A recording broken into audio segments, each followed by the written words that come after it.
본 방송에서 제공하는 투자 정보는 투자 판단에 대한 조언입니다. 방송에서 제공하는 주식의 가치, 가격 상승 및 가격 하락에 대해서는 방송사에서 보장하지 않습니다.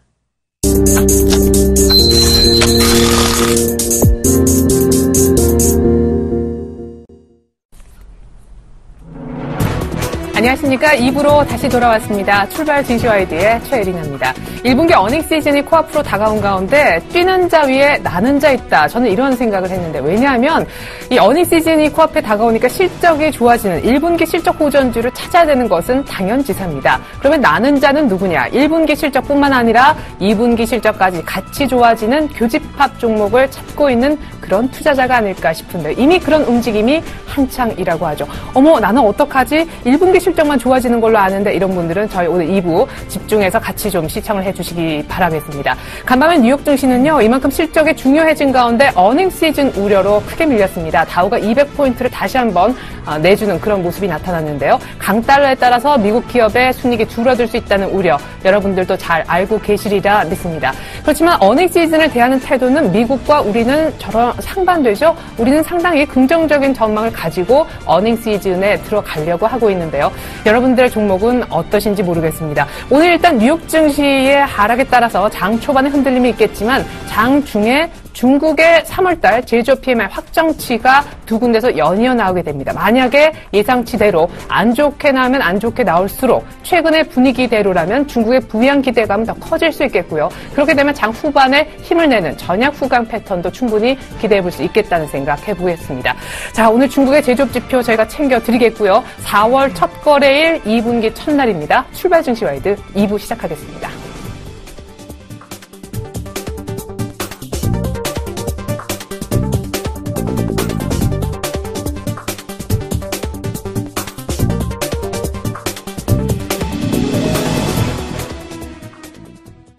네, 개장 5분 정도 남겨두고 있습니다. 4월 첫 거래일 어제 너무 멋지게 마무리가 되었었기 때문에 막판 외국인들의 매수 덕분에 2040까지 회복했던 코스피.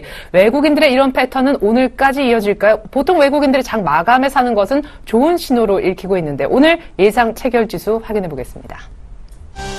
네, 먼저 코스피의 예상 체결부터 확인을 해보겠습니다. 2030선 정도, 당연하죠. 놀랄 것은 없습니다. 뉴욕 증시가 크게 하락했기 때문에 그 흔들림, 일단 시초가에서는 전해질 것으로 보여집니다. 2037선, 어제 장중에는 기관 매도로 거의 2030선 분위기가 줄을 이루었던 것인 만큼 오늘 2030선에 다시 내려선다 한들 크게 아쉬워할 부분은 아닌 것 같습니다. 이어서 계속해서 예상 체결 지수 코스닥 확인을 해보겠습니다.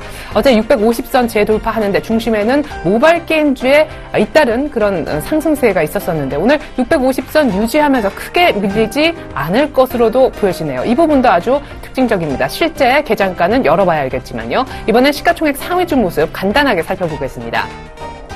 네, 삼성전자, 현대차는 모두 다 약보합에 출발할 것으로 보여집니다. 현대차는 17만 원 탈환이 이렇게 어려운 숙제가 될 줄 아무도 몰랐겠죠. 하이닉스는 4만 5천 원대에서 일단 다지기를 할 것으로 보여지고요. 한국전력 소폭의 강보합 출발, 삼성전자 우선주는 약간 밀리면서 출발이 예상되고 있습니다. 이어서 코스닥 쪽입니다.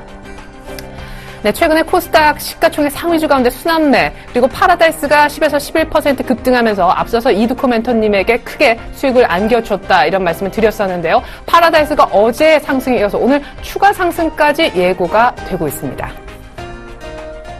네, 오늘장 전망과 출발 상황 분석에 도움 말씀 주실 두 분의 전문가 소개해드리겠습니다. 스타 인베스트먼트의 윤동식 대표님, 센플러스 이광무 멘토님 나와주셨습니다. 처음 뵙겠습니다. 두 분 안녕하세요. 네, 안녕하세요. 반갑습니다. 네, 개장 전 주목 포인트부터 좀 얘기를 들어보고 싶은데 윤 대표님, 오늘은 어떤 게 가장 중요합니까? 예, 오늘 또 좀 우연찮게 만우절입니다. 만우절 같이 주가가 서프라이즈 같이 확 올랐으면 좋겠는데 네. 오늘 증시가 그렇게 좀 갈련지 아닐런지 모르겠습니다. 전일 미국 증시가 이제 달러 강세 영향으로 이제 200포인트 가량 급락을 했는데 이제는 다우존스가 200포인트, 300포인트, 1% 가량 급락하는 모습이 예전과 다르게 크게 와닿지는 않습니다. 왜 그러냐면 이제 분기 마감과 동시에 어떻게 보면 포트 조정이 이루어진과 그런 영향 때문에 주가가 많이 밀렸기 때문에 오늘 우리나라 증시 종합주가지수는 크게 변동성이 없이 좀 시작을 할 거라고 생각을 하고 있고요. 저는 오늘 매매 패턴에서 외국인이 장 초반부터 좀 매도를 한다고 하면 기관이 어느 정도 받아주는지 아니면 장 초반에 외인이 매도가 안 나오게 되면 우리가 생각했던 것 같이 미국 다우존스 증시와 커플링이 좀 안 되지 않겠는가라는 생각을 갖고 있기 때문에 너무 우려스럽게 장을 바라보기보다는 실적 시즌 아까 말씀하신 대로 실적 시즌에 맞춰가지고 실적이 좀 잘 나오는 기업을 이참에 좀 선별적으로 매수해서 좀 담아두신 전략이 좋지 않겠는가라고 정리를 해드리겠습니다. 네, 시간은 없지만 어느 쪽 좋게 보세요? 저는 IT랑 건설 좋게 보고 있습니다. 아, 예, 알겠습니다. 증권주도 뭐 좋게 보고 있고요. 네, 또 뭐 또 하나 있으신 거 아니죠? 화학도 있긴 한데 그건 나중에 차차 좀 말씀드리겠습니다. 예, 알겠습니다. IT 건설 화학 오늘 처음 뵙겠습니다. 그래서 저는 오늘 약간 뷰를 또 알아야 돼서 IT 건설 화학 쪽 좋게 보시는 윤 대표님이신 것 같고요. 이광모 멘토님은요? 네. 우선 이제 주변의 시장의 분위기를 좀 알아야 될 것 같은데요. 네. 유럽에서는 경기 지표에 대한 부진의 이야기를 건넸다면은 미국 시장 안에서는 여러 가지가 달러 강세에 대한 실적 시즌에 대한 우려감을 좀 보였습니다. 그렇다면 우리 시장에 영향이 되었을 때는 우리 시장도 마찬가지로 실적에 대한 이야기가 좀 드려질 수 있을 것 같은데요. 미리부터 주심한다라면은 충분히 시장에 대한 대응 전략 가능하다고 생각되고 있습니다. 이미 시장에서 알려진 바처럼 산업 부진에 대한 부분들이 시장에 대한 뉴스가 확인되고 있기 때문에요. 실적 부진이 예상되는 기업들은 미리 피해간다라면은 다른 섹터에서는 충분히 승부가 잘 나올 수 있는 그런 시장이다라고 보시면 좋을 것 같습니다. 우선 해외 증시에 대한 여러 가지 상승 기조가 좋기 때문에 경기 부양책 우리나라 안에서도 추가적으로 나온다라면은 충분히 시장에 대한 좋은 종목들이 많기 때문에요. 일단 실적이 부진된 것들을 미리 피하는 것도 하나의 방책이다라고 보시면 좋을 것 같습니다. 네, 그럼 역시 같은 질문인데 반대로 좀 드려보겠습니다. 어닝 쇼크가 예상되는 반드시 이 섹터는 좀 어려워진다. 이런 섹터가 있습니다. 우선은 아직까지는 글로벌 시장이 완벽하게 돌아섰다라고 보기 좀 어렵기 때문에요. 네. 여러 가지 경기 부양 정책을 만들어내고 있긴 하지만은 기존에 글로벌 시장이나 동향이 밀접하게 되고 있는 산업재 종목군들은 아직까지는 힘들지 않을까라고 생각되고 있습니다. 여전히 업종 차트를 좀 보시더라도 산업재 관련된 기계, 철강과 같은 종목군들은 여전히 업종 지수 부진한 모습들을 확인하고 있는데요. 네. 그 외 종목이라면은 IT 관련된 신성장 종목이라든지 새롭게 뜨고 있는 제약바이오 섹터에 대한 성장주들 바라보시는 게 또 하나의 유익한 정보가 되지 않을까라고 생각되고 있습니다.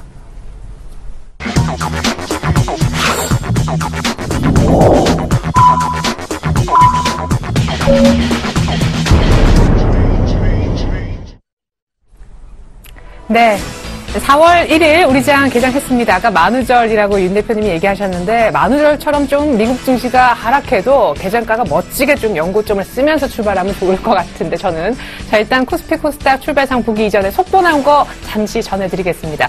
일본 4분기 단칸 제조업 지수가 나왔습니다. 일본은 이 단칸 지수를 굉장히 중요시하게 보는데요. 12위 나와서요. 전 분기 그러니까 지난해 3분기와 동일한 수준을 기록했다라는 점 알려드리겠습니다. 중국이 7년 내 최고치라고 하지만 일본의 니케이도 만만치 않은 지금 역사적 신고가를 기록 중에 약간 숨고르기를 하는 그런 국면이어서요. 지표 나오는 것들 같이 좀 챙겨드려봤습니다. 코스피, 코스닥 출발상황 외환시장까지 같이 한번 알아볼게요. 윤 대표님. 예, 종합주가지수 같은 경우는 지금 2036.07포인트, 5포인트 정도, 4포인트, 5% 정도 하락하고 있는 모습을 보이고요. 많이 안 밀리네요. 그렇죠. 코스닥 증시 같은 경우는 0.3포인트 하락한 650.18포인트에서 상승은 하락 출발을 하고 있는 상황인데, 네. 이제 종합주가지수부터 놓고 본다고 치면 어제 좀 강하게 상승을 해서 외인의 강력한 매수세 힘이 좀 마감을 했었는데, 오늘 같은 경우도 시초가 자체를 5일선 위에서 좀 상승을 하고 출발을 하고 있는 모습을 보이고 있기 때문에 오늘은 차트보다는 매매 패턴에 대해서 조금 눈여겨보시면서 트레이드 하시는 전략이 가장 좋지 않겠는가라고 생각을 하고 있고요.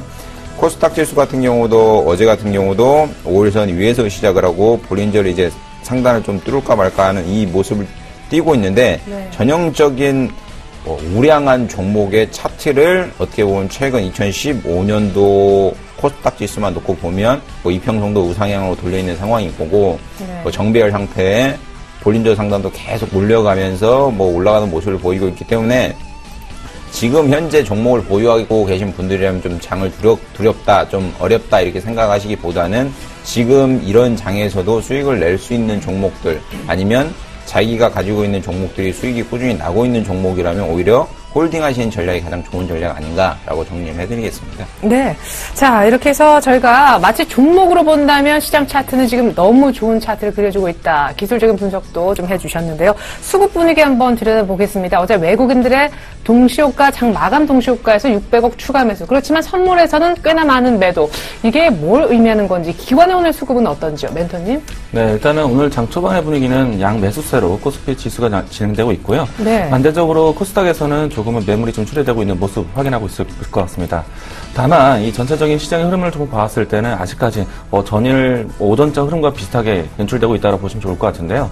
일단은 전일 같은 경우에는 지수 상승 출발했지만은 수급적으로 했을 때 뚜렷한 방향성을 보여주지 못했습니다. 네. 때문에 장중 조정의 모습을 좀 확인했었는데 오늘 장 초반의 분위기에서도 외국인에 대한 수급주의가 뚜렷하게 방향성을 보이는 수급의 모습은 아니기 때문에 장 초반의 분위기 안에서는 종목에 대한 조심스러운 관측도 좀 필요할 것이다 라는 생각되고 있습니다.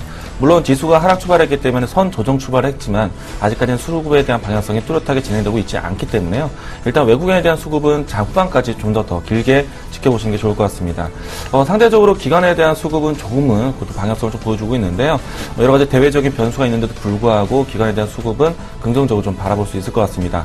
하지만 이 기관의 수급을 좀 평가를 했을 때는 최근에 기조의 시장 움직임은 외국인에 대한 수급에 따라 방향성을 결정하고 있기 때문에요.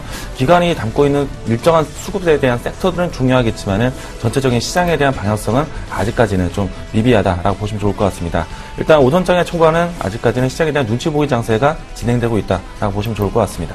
네.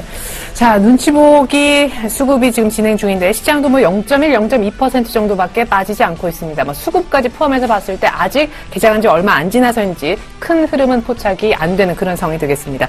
윤동식 대표님, 어제 증권주가 아침에는 바짝 했는데 오후장 들어서는 상승폭이 약간은 줄었었거든요. 그럼에도 불구하고 핫한 섹터임에는 분명하죠. 오늘은 어떤 업종이 뜨고 있나요? 예, 오늘 같은 경우도 업종별로 보면 외인이 장 초반부터 거래소 시장에서는 88억 정도, 기관은 120억 정도 거래소 시장에서 좀 매수를 강력하게 좀 하고 있는 모습을 보이고 있는데, 이게 지수나 매매 동향을 놓고 보면 기관의 강력한 매수세는 어떻게 보면 이제 화학업종에 집중돼 있지 않나라고 얘기를 하는 게 정리한 게 맞는 것 같고요. 왜 그러냐면 장 초반부터 125억 가량 기관이 화학업종에서 좀 매수를 하고 있는 상황이고요. 네. 외국인은 아까 말씀드린 대로 이제 전기전자 쪽에서, 그리고 의약품 이쪽에서 골고루 좀 매수를 하고 있는데, 전기전자 쪽에서 32억 정도 강력하게 좀 매수를 하고 있는 패턴을 보이고 있고, IT 업종 중에서는 삼성전자 지금 1.3% 정도 하락하고 있는, 하락 출발하고 있는 상황인데도, SK하이닉스, LG전자, LG디스플레이 이런 종목은 1%나 0.4% 요 선에서 움직이고 있는 모습을 보이고 있고요. 화학업종 같은 경우는 LG화학이랑 롯데케미칼이 어떻게 보면 좀 플러스로서 좀 장 초반에서 시작하는 모습을 보이고 있으니까, 전체적으로 장을 놓고 보면 외인의 매수세의 힘이 증시가 조금 버티지 않겠는가, 좀 하방으로 밀릴 가능성보다는 상방을 좀 열어놔야 되는, 아니면 보합을 좀 바라봐야 되는 시점이 아닌가라고 정리를 해드리는 게 맞는 것 같고요. 네. 증권업종 같은 경우는 요 근래 많이 오르죠. 전체적으로 삼성전자증권 같은 경우, 미래에셋 대신 유한타 같은 경우는 오늘 좀 1% 이상 상승하는 모습을 보이고 있고, NH, 현대증권 전체적으로 플러스 모습을 보이고 있는데, 제가 저번 주에 나와가지고 증권업종에 대해서 좀 얘기를 했었습니다. 얘기를 했었는데, 그 중에 탑픽 2개를 꼽자면 NH 투자증권이랑 현대증권을 꼽자고 말씀을 드렸는데, 왜 그러냐면, 증시가 우리가 생각했던 것보다는 많이 올라오진 않았습니다. 코스피 지수 같은 경우는 지금 2050포인트 요 선에서 움직이고 있기 때문에, 어떻게 보면 증권주들보다는 종합주가지수가 크게 올랐다고 얘기하기에는 좀 어폐가 있는 상황인데도 불구하고, 현대증권이나 NH투자증권 같은 경우 가파르게 상승하고 있는 모습을 보이는데, 왜 그러냐면 제가 저번에 말씀드렸듯이 양다리, 연애와 비슷하게 이게 이호재도 있고, 주식이 상승했을 때 이호재도 있고, 또 내부적으로 다른 모멘텀이 섞어 있는 종목이라면 분명히 타 증권주들에 비해서는 가파르게 상승하는 모습이 나올 거라고 말씀드렸는데, 그거에 맞춰가지고 좀 현대증권이랑 NH투자증권 이런 종목에 대해서 좀 눈여겨보시는 전략이 좋지 않겠는가라고 정리를 해드리겠습니다. 네. 여전히 NH투자증권, 현대증권 좋게 보신다라고 얘기해 주셨고요. 기관의 오늘 화학주 쪽에 장초반 강한 매수가 특징적이다라고 얘기를 해 주셨습니다. 앞서 출발 증시와의 1부에서는 화학주 가운데 롯데케미칼을 좋게 보는 우리 신승현 대표님의 언급도 있었었죠. 이번엔 외환시장 출발 상황 들여다보겠습니다. KB 외환선물 정경팔 팀장님 연결해보죠. 팀장님 안녕하세요. 네, 안녕하세요. 네, 달러와 강세 기조가 다시 좀 시작됐다라는 느낌입니다. 어제 장중에 1110원이 잠깐 뚫렸었는데 오늘 출발은 어떻습니까? 네, 오늘 서울 외환시장은 어제 종가 대비 60전 하락한 1108원 90전에 개장했고요. 개장 이후에는 개장가를 고점을 낙폭을 좀 더 키우면서 1107원 50전까지 하락했습니다. 이 시각 현재는 1107원 70전에 거래되고 있습니다. 오늘 환율이 약보합세로 출발하는 것은 지난 새벽 국제 외환시장에서의 위험 회피 현상을 반영하고 있습니다. 어제 발표된 미국의 3월 소비자 신뢰지수와 3월 시카고 PMI 지수가 전월 대비 호조를 보였습니다만 시장 흐름에 큰 영향을 주지는 못했고요. 대신 국제 유가의 하락과 달러 강세에 대한 부담감으로 뉴욕 증시가 큰 폭으로 하락하면서 위험 회피 심리가 시장을 지배했습니다. 미 국채 금리가 하락세를 이어갔고요. 외환시장에서는 달러화 대비 엔화의 강세와 호주 달러의 약세 등 전형적인 위험 회피 장세가 나타났습니다. 원화의 경우는 위험 회피 분위기를 반영한 약세 압력과 또 일본 엔화와의 동조화 현상을 반영한 강세 압력을 동시에 받는 모습을 보여주었고요. 달러원 1개월물은 유럽과 뉴욕 여객 시장을 거치는 동안 뚜렷한 방향성을 보이지는 못했습니다. 현물 환율로 환산해서 어제 서울시장 종가 대비 45전이 하락하면서 뉴욕 여객 시장을 마감했습니다. 달러원은 최근 들어서 유로달러와의 동조화가 강화되는 모습을 보여주었습니다만 지난 새벽 뉴욕장에서의 모습은 달러 엔과의 동조화 영향 역시 달러원 흐름에 아주 큰 부분을 차지하고 있다는 점을 보여주었고요. 특히 아시아 시장에서는 달러 엔의 영향이 더 크게 나타나는 만큼 오늘 서울시장에서 달러원은 달러 엔의 동향을 계속 주시하는 장세가 될 것으로 보입니다. 달러 엔은 미국의 3월 고용지표의 발표를 앞둔 경계감과 위험 회피 심리를 동시에 반영하면서 120엔을 전후한 박스권 흐름에서 아직 벗어나지 못하고 있고요. 이 때문에 달러 원 역시 추가 상승에는 제한을 받는 흐름을 보일 것으로 예상됩니다. 달러 원은 지난달 26일 장중에 1,100원을 기록한 이후 어제까지 반등세를 지속했고요. 어제는 장중 한때 1,112원 50전까지 상승하기도 했습니다. 그러나 어제 서울 외환시장은 장중 고점으로부터 3원이 하락한 1,109원 50전에 마감했는데요. 그만큼 이전의 저항선으로 작용했던 1,112원대에서 차익 실현이 강하게 나타나고 있다고 보겠습니다. 오늘 달러 엔의 흐름을 반영하면서 차익 실현이 추가로 나타날 가능성을 배제할 수 없고요. 이번 주 금요일 미국의 성금요일 휴장을 앞두고 국제금융시장이 비교적 조용한 흐름을 이어가고 있는 만큼 서울시장에서 역시 좁은 범위에서의 흐름이 이어질 수 있겠습니다. 달러 원의 단기적인 방향성은 이번 주말에 발표되는 미국의 3월 고용지표 결과에 따라서 결정될 것으로 보이는데요. 만약 미 고용지표가 다시 한번 크게 호재를 보이면서 달러 강세가 재점화될 경우 달러 원은 1,112원을 안정적으로 상향 돌파할 수 있겠고요. 이 경우 다음 저항선은 1,124원이 될 것으로 예상하고 있습니다. 오늘 달러 원은 1,104원에서 1,112원 사이로 전망하고 있습니다. 네. 달러엔 흐름 감안해 봤을 때, 그리고 기술적으로 1,112원 저항대였던 점을 감안해 볼 때, 약간 또 원달러가 주춤할 수 있겠지만, 고용지표 좋게 나오면 1,114원까지 열릴 수 있는 그런 상황이다라는 얘기 들어봤습니다. 정경팔 팀장님, 감사합니다. 감사합니다.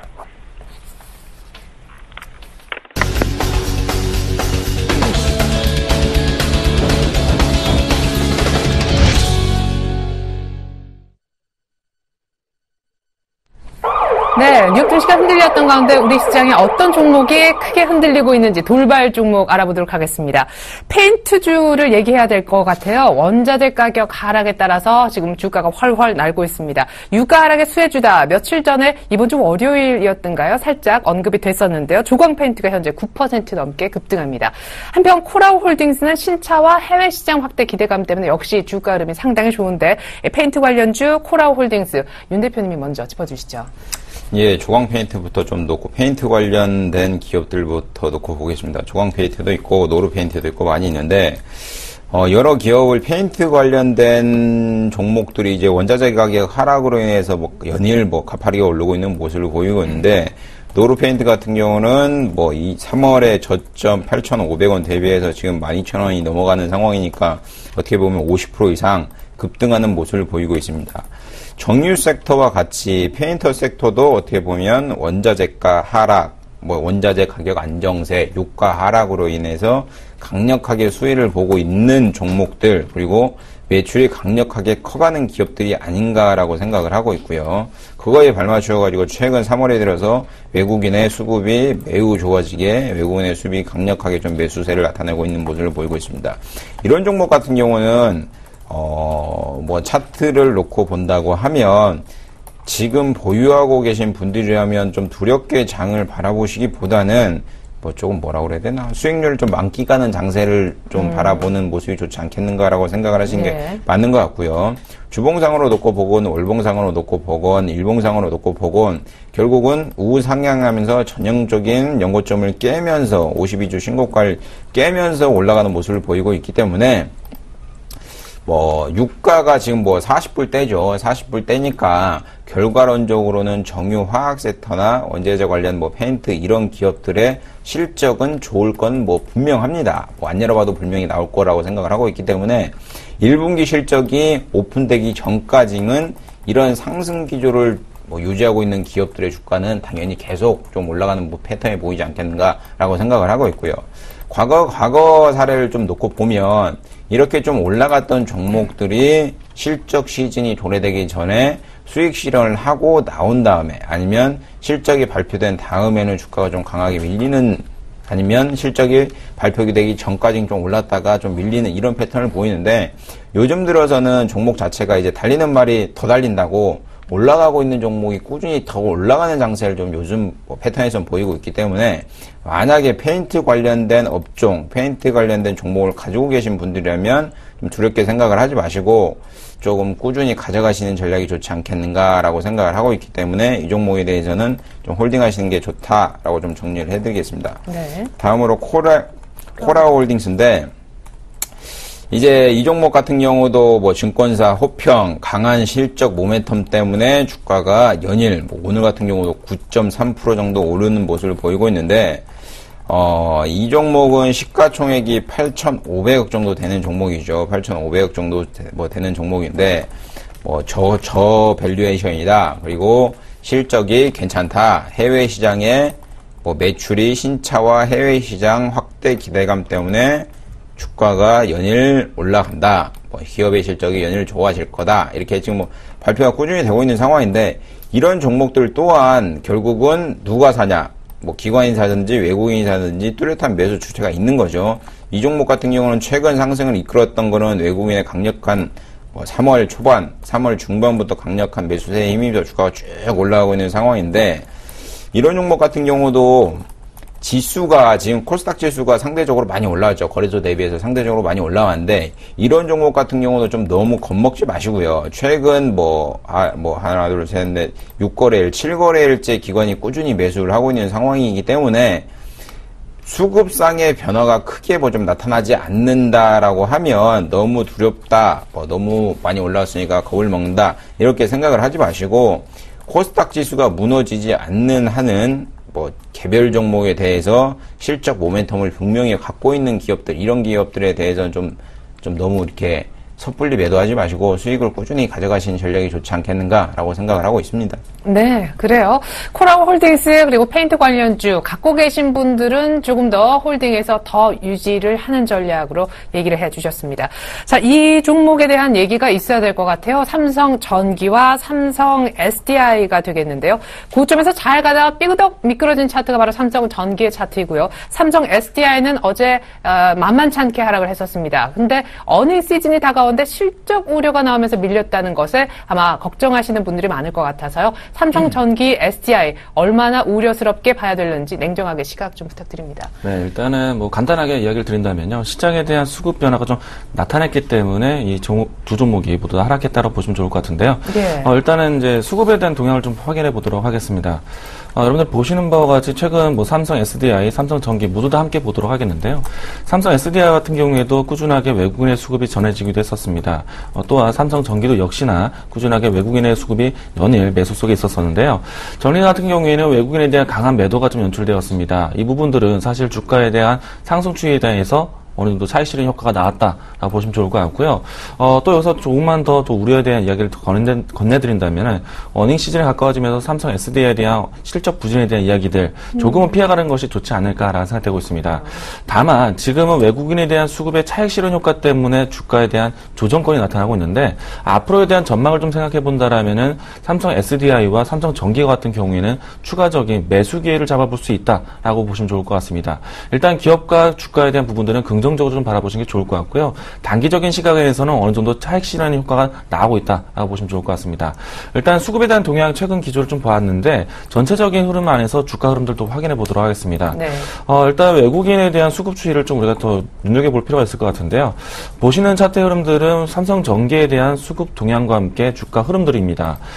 보시면 아시겠지만 꾸준하게 외국인에 대한 수급이 전해져 온 상태였고요. 네. 그리고 외국인에 대한 수급 비중이 상당히 높은 보인 모습들을 확인해 볼 수 있을 것 같습니다. 여기에 이제 기관에 대한 수급도 더해서 보도록 하겠는데요. 기관 같은 경우에도 역시나 꾸준하게 수급이 동반되는 모습도 확인되고 있습니다. 역시 누구나 보더라도 꾸준하게 저점에서부터 매수가 되었다라면은 어느 정도 한 차례 정도는 차익 실현 효과가 나올 수 있다라고 좀 보시면 좋을 것 같고요. 앞으로에 대한 전망치를 생각해 봤을 때는 삼성전기와 삼성 SDI 각각의 다른 산업 속에서 이 두 종목 같은 경우에는 꾸준한 시장에 대한 새로운 모멘텀을 창출하고 있기 때문에요. 저는 뭐 기업적으로 봤을 때는 긍정적으로 바라보실 수 있겠다라고 보시면 좋을 것 같습니다. 네, 그럼 단기로는 조금은 안 좋아 보이는 게 사실이다. 또 실적에 또 타격을 조금 받고 있는 부분도 그렇다 하셨는데 삼성 전기, 삼성 SDI 보유하고 계신 분들의 나름 네. 어떤 손절가를 조금 잡아주신다면? 우선 최근에 기조가 좋았기 때문에 언제든지 신규 접근에 대한 좀 매력도 느꼈을 것 같기도 한데요. 예. 삼성전기 같은 경우에는 단기적으로 접근했다라면은 조금은 최근 기조에서는 손실폭이 좀 경험할 수 있을 것 같습니다. 이 시기라면은 조정에 대한 마무리까지 기다리시기보다는요, 비중을 줄이면서 대응하시는 게 좋을 것 같고요. 네. 그리고 삼성전기 같은 경우에는 지금 최근에 단기적으로 흐름만 보신 것이 아니라, 지난 연말 때부터 꾸준하게 시장에 대한 관심을 받아왔기 때문에 아무래도 대부분의 투자자분들도 역시나 수익 구간에 계시지 않을까 생각되고 있는데, 일단 외국인의 수급에 따라서 주가를 대응하셨던 분들은 외국인에 대한 차익 실현, 역시나 같이 함께 차익 실현을 갖춘다면은 충분히 외국인의 수급 동향과 동일하게 주가 대응할 수 있지 않을까 생각되고 있습니다. 네, 특히 삼성전기는 외국인들 팔면서 주가가 많이 밀렸기 때문에 외국인들 매매 패턴을 꼭 한번 챙겨보시라는 팁까지 남겨주셨네요. 자, 이번엔 화장품주 한번 보겠습니다. 화장품, 오늘은 조용할까 했는데 오늘 일단 참고로 모바일 게임은 좀 조용한데요. 화장품이 다시 들썩입니다. 아모레퍼시픽, LG생활건강 또 한 번 신고가를 내고 있고 한국화장품제조, 한국화장품 이쪽은 또 한 번 상한가 근처까지 말아올리고 있습니다. 갖고 계신 분들 정말 축하드리겠는데요. 이건 이제 그림의 떡으로만 바라보는 개인들은 화장품주 중에 지금 살만한 거 없나 하실 거거든요.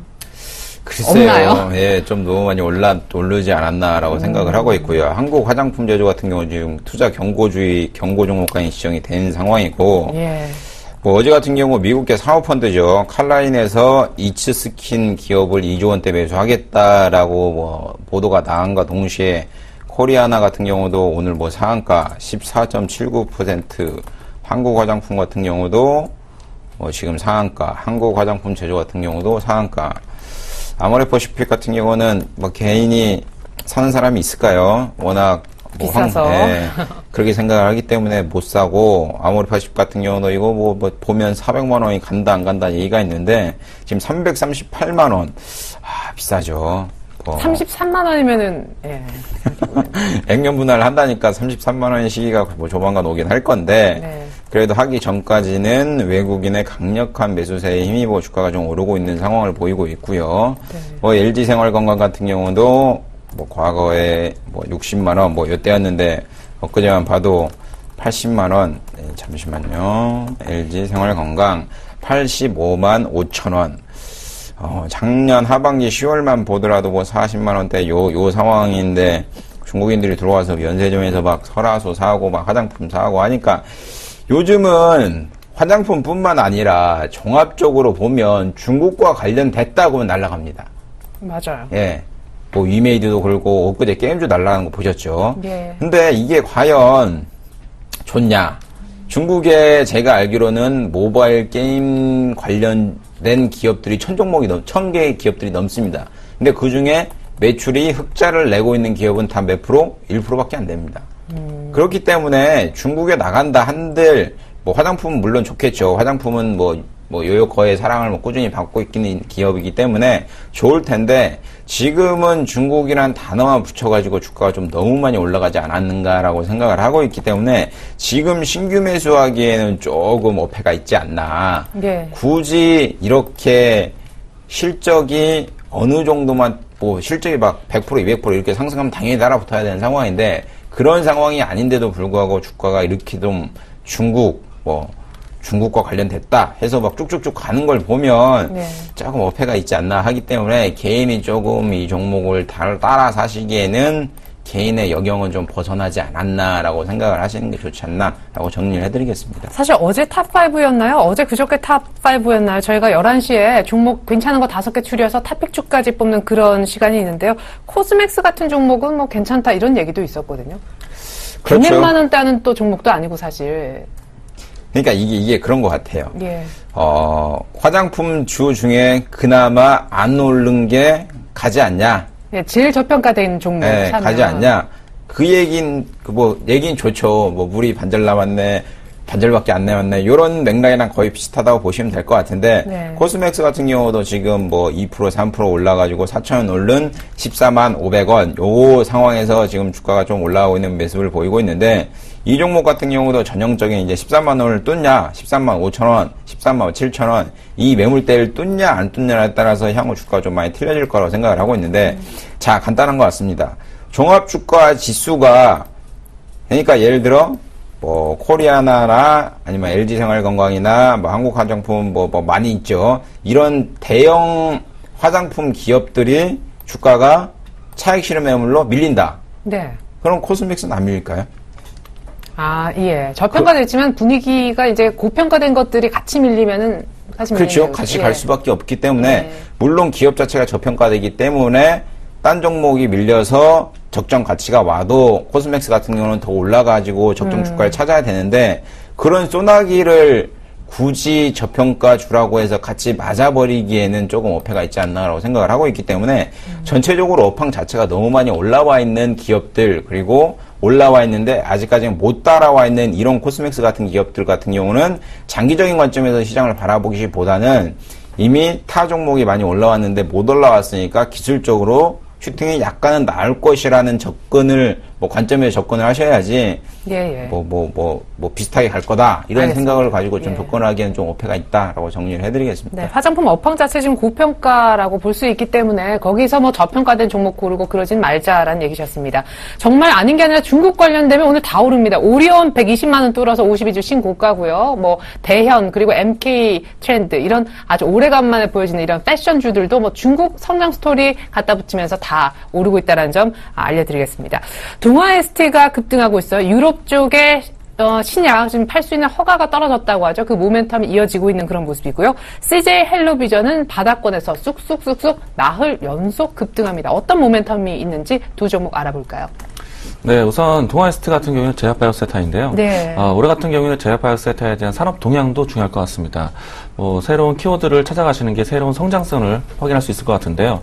신약에 대한 임상 효과는 예전부터 여러 가지 모멘텀을 작용했지만 어떤 신약을 어떤 임상 효과를 겪고 갔는지를 좀 확인해 볼 필요가 있을 것 같습니다.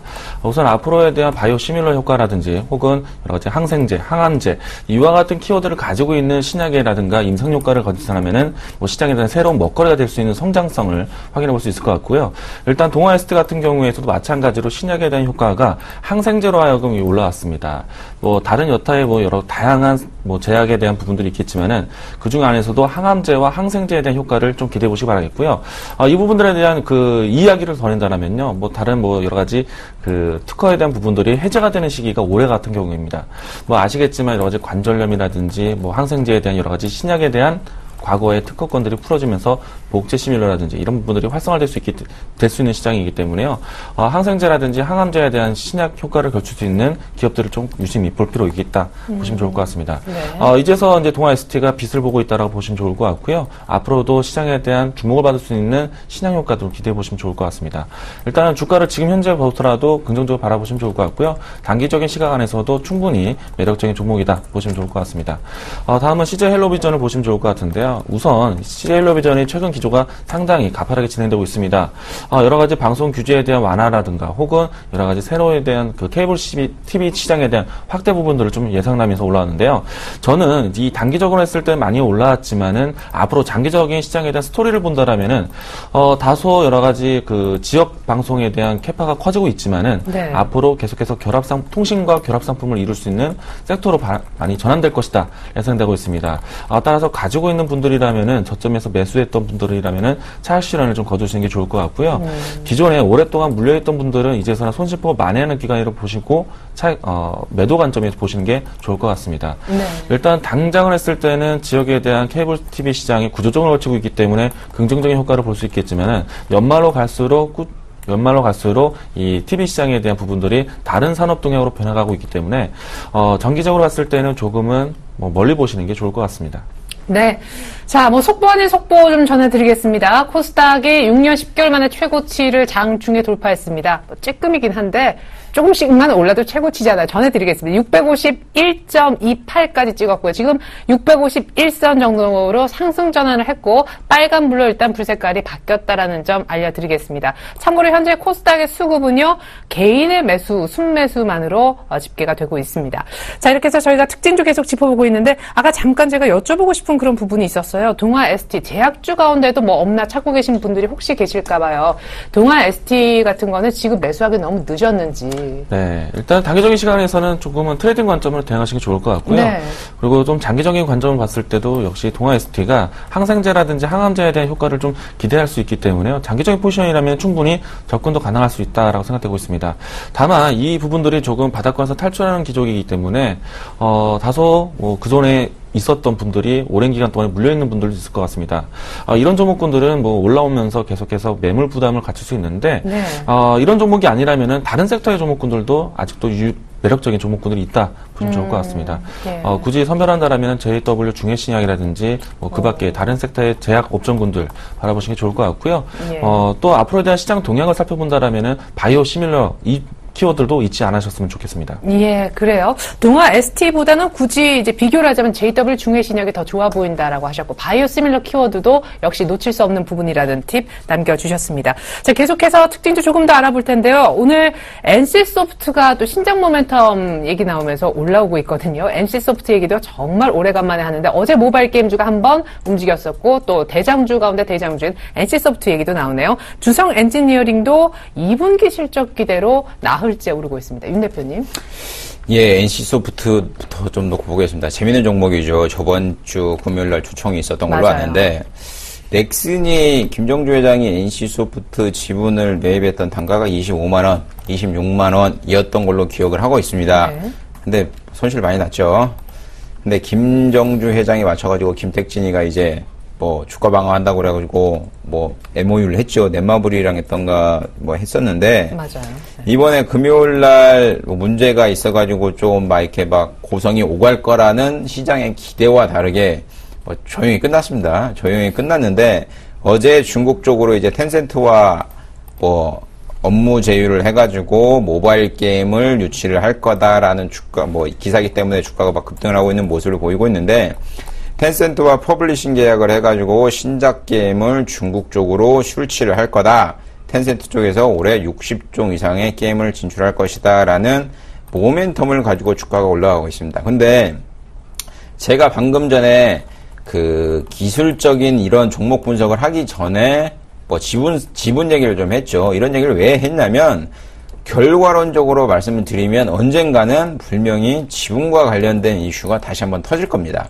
이 지분과 관련된 이슈로 인해서 18만 원대부터 주가가 23만 원 이선까지 30%가량 올라간 걸 보면 언젠가는 다시 한번 그런 모멘텀을 받고 주가가 올라가고 있기 때문에, 제가 아까 장 시작 초반에 했을 때 여러 가지 모멘텀을 가지고 있는 기업들이 어떻게 보면 시장에 발빠르게 좀 수익을 내고 대응을 할 수 있는 종목이 아닌가라고 정리를 해드렸었는데 이런 기업들 또한 여러 가지 모멘텀을 같이 갖고 있기 때문에 좀 눈여겨보시는 전략이 좋을 거라고 판단되고 있고요. 네. 18만원대, 이 17만원대, 이 전형적인 이 가격대에서는 뭐 주가가 온다고 하면 기회가 온다고 하면 매수하셔가지고 좀 가져가시는 전략도 좋지 않나. 근데 오히려 반대로 박스권의 상단은 19만 원대 돌파하고 사는 건 어떨까요? NC소프트. 그냥 개인의 투자 패턴 같은 경우는 그게 매우 간단한 것 같아요. 개인의 투자 같은 경우는 5일선이 이탈되면 자르고 5일선을 올라타면 매수하고 이게 좋은데 네네. 개인이 그렇게 사서 트레이드를 하시기에는 뭐라고 그래야 되나? 쉽게 물릴 수 있는.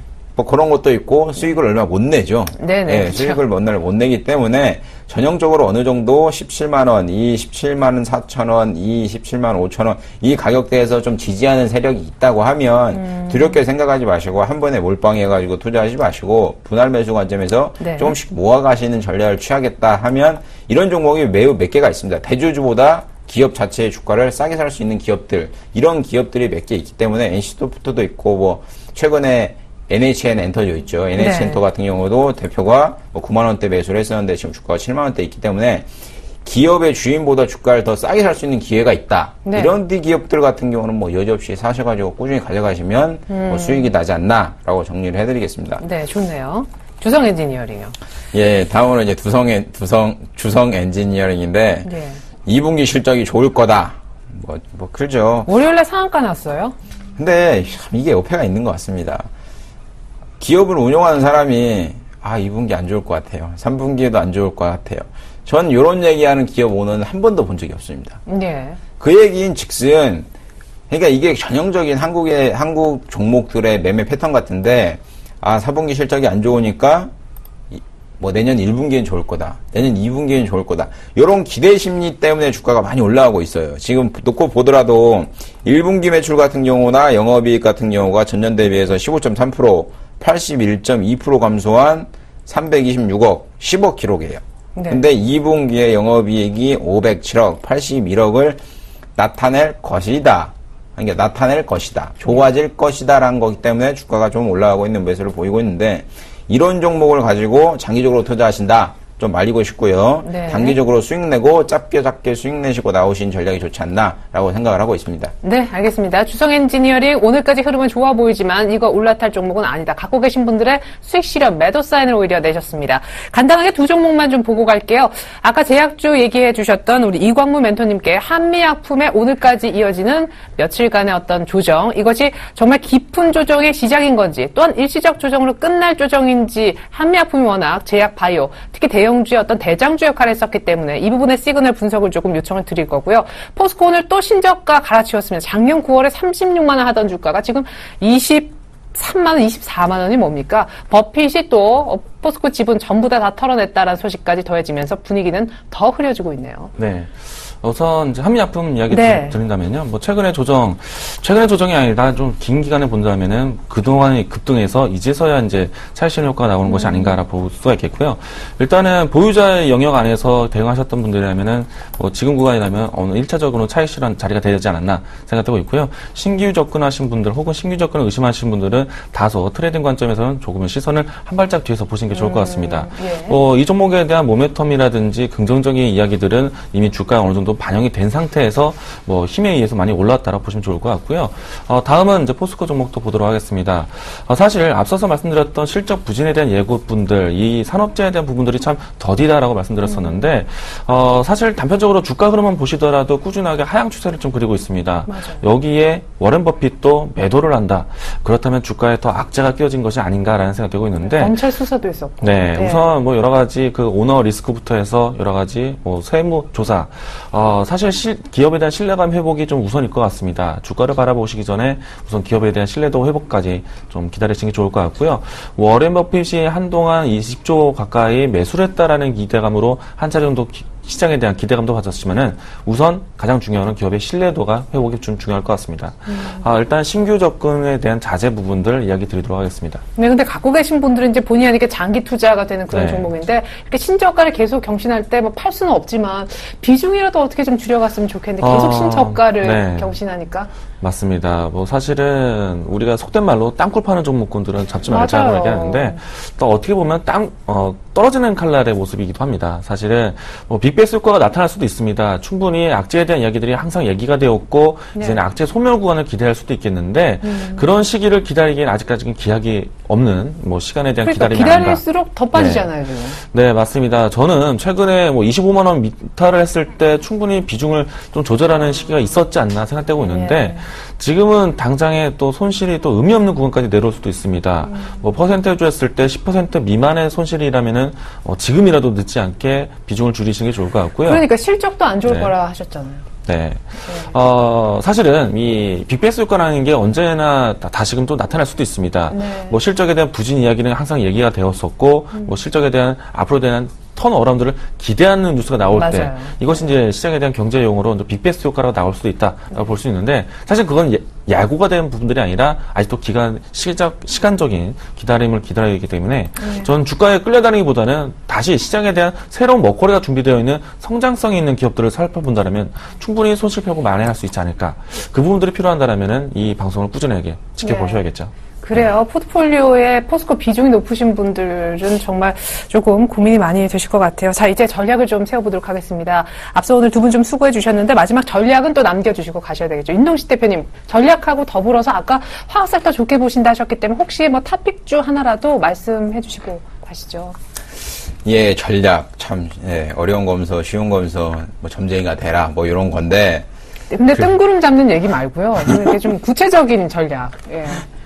글쎄요, 저는 그렇게 생각합니다. 기업 자체라는 게 결국은 주주들에게 돈을 빌려서 운용을 하는 회사죠. 그런데 매출이 안 나온다. 주주에게 이익을 분할하지 않는다. 그거는 기업이 아니라고 생각을 합니다. 그렇기 때문에 지금 상장된 기업이 1900개 가까이 되는데 그 중에 적자, 물론 적자가 나오는 상황에서 적자로 돌아서는 기업의 매출이나 차트는 기가 막힙니다. 근데 그렇게 위험한 종목에 자기가 열심히 일해서 번 돈을 투자하고 싶은 사람이 과연 몇 명이나 될까요? 라고 생각을 하고 있고요. 그렇기 때문에 이제 다음 주부터 삼성전자가 실적 발표하죠. 목요일, 금요일 삼성전자 실적 발표하는데 실적 시즌이 도래함과 동시에 실적이 좋을 것 같은 종목들에 대해서 선별적으로 투자하시는 전략이 좋을 거라고 판단하고 있고요. 저는 기업들 중에 삼성전자 실적 발표 가장 빠르죠. 뭐 예상치인데 그래도 이게 매우 감사하다고 생각을 하는 이유가 뭐냐면 삼성전자 실적을 발표하면 대충 어느 섹터들 예를 들어 반도체가 됐건 아니면 가전이 됐건 뭐 여러 가지가 있죠. LED가 됐건 카메라가 됐건 뭐 많이 있는데 이런 섹터들 중에 어느 종목들이 갈지를 어느 정도 예상을 하고 있기 때문에 전체적으로 1분기 실적이 발표하는 시즌이가 도래가 되면 실적이 좋은 업황들, 종목들에 대해서 좀 선별적으로 매수하시는 전략이 좋지 않나라고 정리를 해드리겠습니다. 화학주요?